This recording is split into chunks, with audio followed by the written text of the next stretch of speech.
Welcome to the Banker Lamp. Please enjoy the video. You will start by confirming prerequisites and choosing an installer.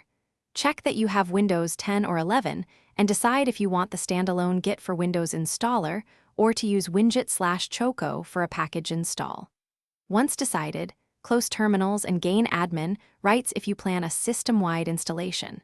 Then download the installer or open your package manager.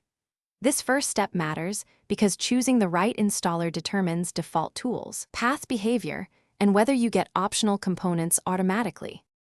Run the installer or run Winget install with the Git package. When prompted, pick an editor you use for commit messages. Defaults are safe, but choose what you know. Pay attention to the path option. Select whether Git should be available only in Git Bash or also in Command Prompt and PowerShell. Also choose the line ending conversion. I recommend check out Windows style and commit Unix style to avoid cross-platform diffs.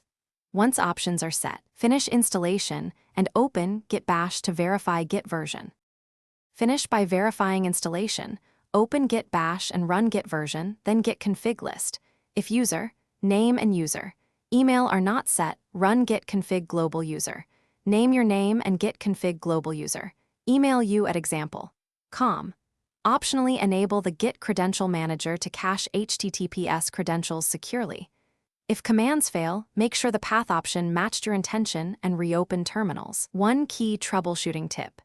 If installers fail or Git commands are unrecognized, temporarily disable antivirus and rerun the installer choosing the alternate path option. Thanks for watching. If this was helpful, leave a like and consider subscribing. See you next time.